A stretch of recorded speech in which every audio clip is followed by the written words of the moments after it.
I have decided that I no longer want to become a nurse anymore. The stress that is uni, like, I don't need that. Like, I really don't need that. Like, I'm a qualified beauty therapist. I'm gonna pursue that. I'm also a travel agent.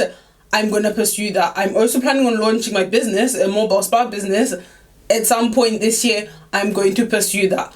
I do not feel that nursing is a calling for me anymore. This is all purely just based on my own experience. Like, don't take what I'm saying and run with it and say this applies to every single university and every single hospital. It doesn't. Hi guys, welcome back to my YouTube channel. So if you have accepted that you're weird, feel free to stay, and by stay I mean make sure that you have subscribed and turn on post notifications so you're notified every single time I upload a video. We're aiming for 2 videos a week at the moment. So by the title, I completely switched things up a little bit. The reason why I'm actually doing this video came mainly to do with the fact that I have decided that I no longer want to become a nurse anymore. I spoke to my sister about it, like, and it's just based on the fact that, like, my consistency with even doing like agency work. If you don't know, agency work means it's just temporary work where you don't work in one time permanently, so you go to different places. My consistency with just that on its own is appalling because I don't enjoy it anymore. It's not something that I actually want to do at all. And then on top of it, the previous job, the last permanent full-time job I had, I ended up quitting that as well. That's a whole story time on its own. Like, yeah. Anyway, so in today's video, I just thought we'd talk about things I wish I knew before I decided to do nursing. Because I remember before I actually applied, before I even started uni, before I applied, I was like always like researching like if there's like any like YouTubers basically that are like student nurses or anything like that. At the time when I went to uni, there wasn't that many. Now at this moment there probably will be quite a few. There'll be like way more than what I had available at that time. So trying to figure out like what other people's experiences were and this and that, there wasn't much available for me to actually like look through and try and be thinking that, okay, how would I deal with this, how would I deal with that. If you didn't know, I have anxiety. So with that in like thinking that in the back of my head, obviously my worry about me going to somewhere that's completely different, and on top of it I moved out, so I didn't stay at home. I moved away from home and I was staying in student halls. I would do a story time on my experience on living in student halls because the first thing that I wish I knew before I started nursing was about my social life. One, I'm not really socially like active anyway. Like, I don't actually like having a lot of friends. Besides that, my social life just in general, before we even get to friends, just my social life as it is, just being socially engaging with people, the people I lived in the halls with, the people I studied with and all that. My social life was pretty much limited. One, because I was in a relationship. I've said this before, do not go to uni while you're still in a relationship. Like, don't be in a relationship while you're at uni. I know it sounds awful, but like, don't be in a relationship while you're at uni because, oh, story time about that at some point. But yeah, like, my social life was limited, and I wasn't exactly anyways a social person. I wasn't comfortable with the people I lived with, and then because majority of the people that I was comfortable with, this kind of like social life and making friends kind of ties in, so it's 2 things at once. The people I actually spoke to, they didn't live on campus and they were a lot older. Like, I get on with people that are a lot older than me, like much older.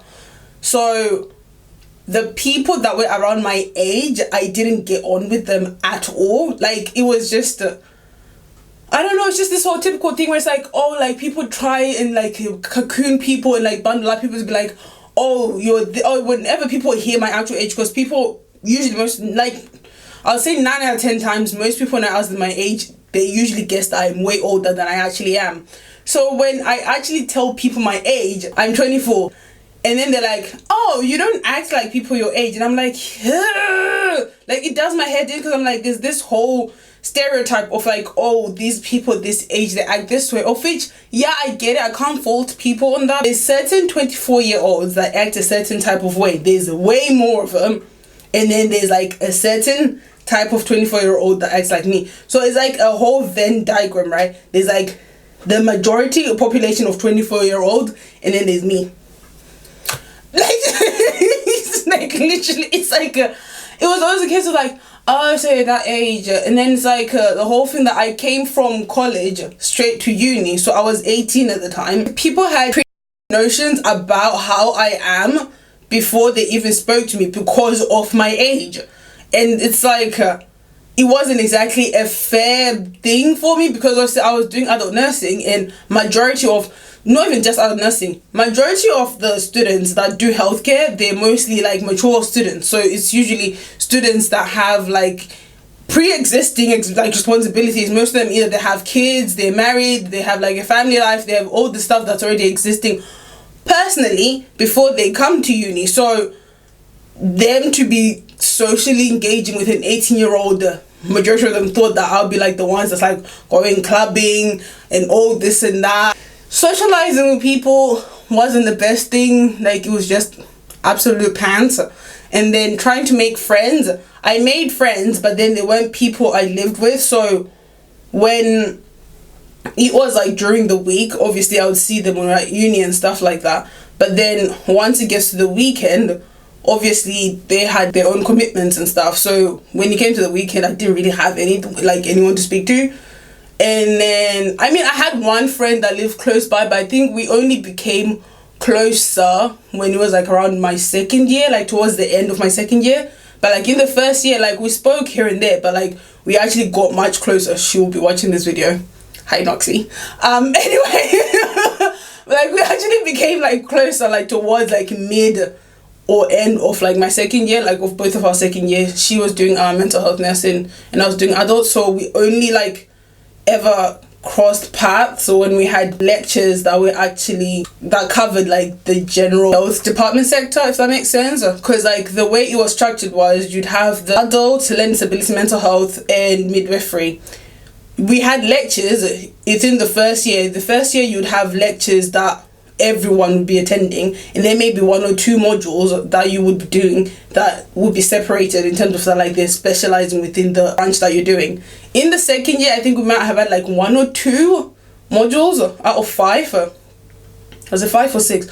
1 or 2 out of, I think it was like either 5 or 6 modules that we're doing actually crossed over. So 4 out of like those 6, we were like just in our own disciplines, basically our own branches. So either you're doing learning disabilities, you're just doing your lectures, you'll be attending the learning disability specific lectures, adult nursing specific, midwifery specific, and mental health specific lectures. So most of my friends were in the other disciplines. They weren't in the discipline that I was in, which was adult nursing. So in my second year, I then had to try and like make friends, but then also that wasn't really like the best, because people had got to know each other in the first year and became friends in the first year. So people already had their little cliques and stuff, and I'm not a cliquey person. Like, I like talking to everyone. People were cliquey already, so me trying to kind of like interject myself in between their like friendship groups and all that stuff and their study groups, it didn't work at all. The only advice I would give would be, don't try and like only make friends with the people in your discipline. Like, try and make friends, I say make friends, it's because of like social conformity and socially acceptable terms and whatever. Like, my definition of friend and your definition of friend are completely different things. To me, it means a lot. Like, it's a very strong word for me to actually call someone my friend. But anyway, try and make acquaintances, should I say, because that's my more acceptable term. Try and make acquaintances in both, like either your branch and the other branches. Like, don't just stick to the people in your, like, obviously in your branch. Next one would be the age difference, kind of tied in with the socializing and making friends part. But the age difference of particularly the one that I was doing, so I was doing adult nursing, it was very evident about the age difference. There were more obviously people that were older that were doing the course.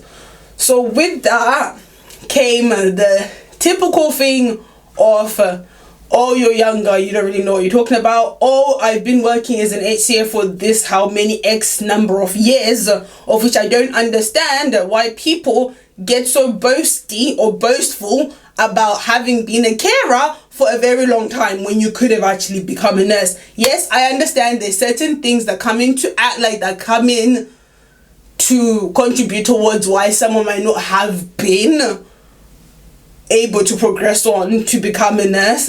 I understand, but for those, this is particularly for those that were able to progress on from being a carer to becoming a nurse, and you're boasting about being a carer for 15 plus years. Like, I'm sorry. No. Like, what? Anyway.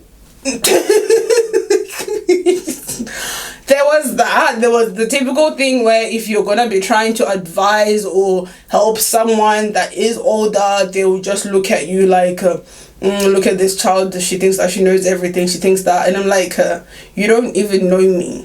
Like, you don't know me. Just because the 18-year-olds you've come across, they've acted a certain way, you automatically think I'm gonna act that way.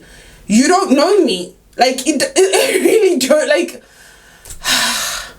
it's so pathetic. Like, it's absolutely pathetic to think that, like, you would just judge. It's like, okay, it's a healthcare course. People shouldn't be, according to healthcare legislations or whatever, and policies and all that stuff, there is no, like, there shouldn't be any discrimination. But there is discrimination within, like, the discrimination literally starts while you're still at uni, before you even get to your placements. Like, oh my, like, seriously, it's actually ridiculous. Like, when I think of it now, I'm like, oh, like, really, oh my god, no, no. The last and final thing is placements. The things I wish I knew.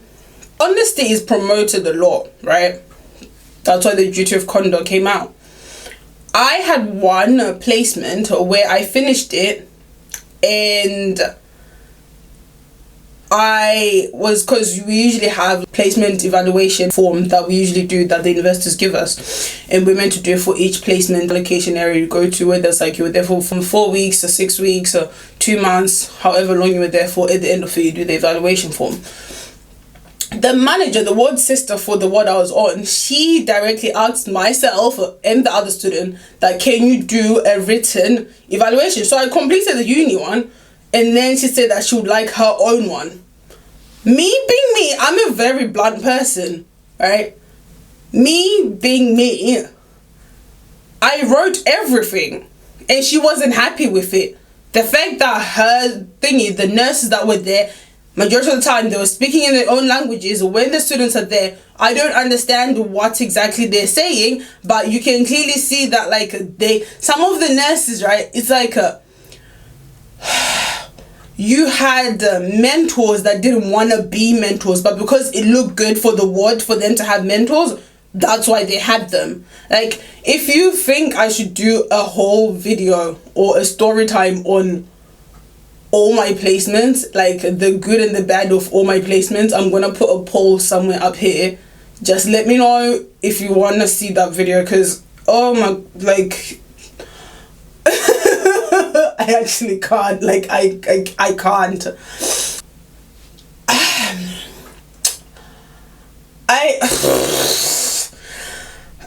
Like the placement, like, listen, the placement part of this whole thing with things I wish I knew, it's such a big thing that, like, I literally would need to do a whole video on it, because some of the things that you don't necessarily see or would ever think that would be done within a course that's meant to be about caring, when the people that actually are direct or like delivering the course or whatever, they don't fucking care. Like, it's, oh my god, like It's actually mad. It's actually, like, I can't. Like, when I actually try and think of it right now, I'm like, the amount of stuff that students have to put up with for the sake of having their placement hours is absolutely ridiculous. And then on top of it, you have the contract that binds you to tell you that you can't work more than 15 hours when you don't have, number one, you don't have enough funds, right, to be able to actually provide for yourself. And you end up doing things like I end up doing, taking out an overdraft that right now I'm trying to get out of, even though it's been like Lord knows how many years later. But you end up having to resort to things like that because the bursary you get in and out for student finance, you're all just going to end up going to rent anyways, and that's that. But anyways, I'm just going to summarize the placement part because I would literally, like, this video is going to end up becoming a bit too long. Things I wish I knew about placement was not every mentor wants to be a mentor. Not every single person should you be honest with. Not every single doctor is going to be willing to work with a student, especially a female black student. Not every placement is going to have a positive outcome. Make sure that you manage your mental health because they will not do it for you, and they will try and cover up shit so that they can save themselves. Like to cover up shit for themselves, my university in particular covered up themselves, cover their own asses to prevent themselves from having to, like, the rubbish that happened, I potentially could have sued them, but because of the documents that I signed, I can't do anything about it. But anyway, make sure that you have a water bottle because dehydration is real on the wards. Like, you're constantly running around and everything.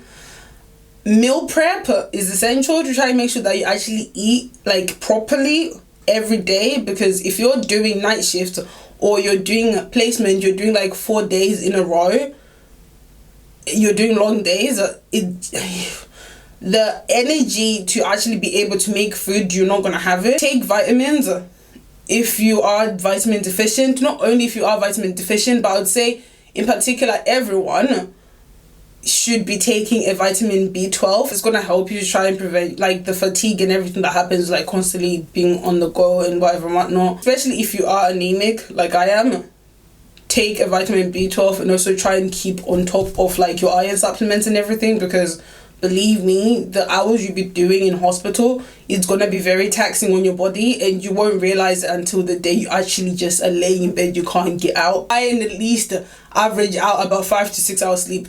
I'm not gonna say 7 because it's impossible. I'm not even gonna try and lie to you and say it's a guaranteed thing that while you're doing placement, because don't forget this, when you are on placement, you're gonna still have assignments to do, and some unis have this whole thing where like placement blended in with lectures as well. So 5 to 6 hours sleep is not ideal, but it's something that's probably feasible for a lot of people, because sleep is an actual struggle. Like, for you to be able to get into the actual deep REM sleep that you need, it's actually like a huge struggle. Another thing would be like with placements, try and not be the overly eager student. That sounds awful, but I learned this from my experience, that the more that they see that you're willing to do, the more that they'll take advantage of you. The nurses and the healthcare assistants, they will take advantage of you. This happened to me. Like I said, let me know if you want me to do a video on all my placement experiences, but try and not be so overly eager. It sounds awful until maybe you get to like maybe your end of second year, but in your first year, it's like you kind of have to act dumb to get by, because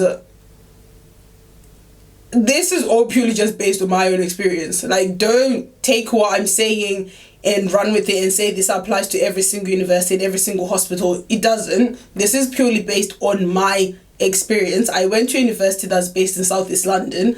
The placements I had were within hospitals and within communities that are based in Southeast London. That's what I gotta say for that. But Anyways, I hope that this video was somehow useful, insightful to some of you, or maybe you can like share it with someone that you feel that they might need to know this, or if you feel that there is someone you know that might be going through what I just said, or maybe if someone has told you that they are going through what I've said, this is basically a way that you know, like you can share with that person, let them know that like, yeah, they're not alone. That ish does happen. It's unfortunate, but it does happen, because it's like, it's a care course. It's a course, the way the primary thing is that people should be caring, but it's like people don't fucking care. They really are. They don't care. Like they could give two shits. Like they don't care. I hope you enjoy the video.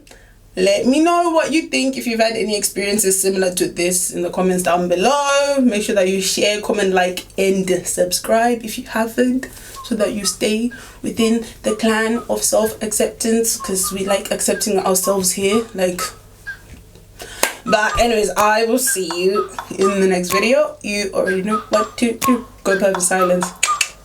Like, ride with me if you ride with me, you can slide with me if you feel like 550 on the 5 sticky, come get high with me, that's a deal, right? Ride with me if you ride with me, you can slide with me if you feel like 550 on the 5 sticky, come get high with me, that's a deal, right? That's a deal, right? That's a bet, right? That's a bet, right? That's a deal, right? That's a deal, right? That's a bet, right? That's a deal.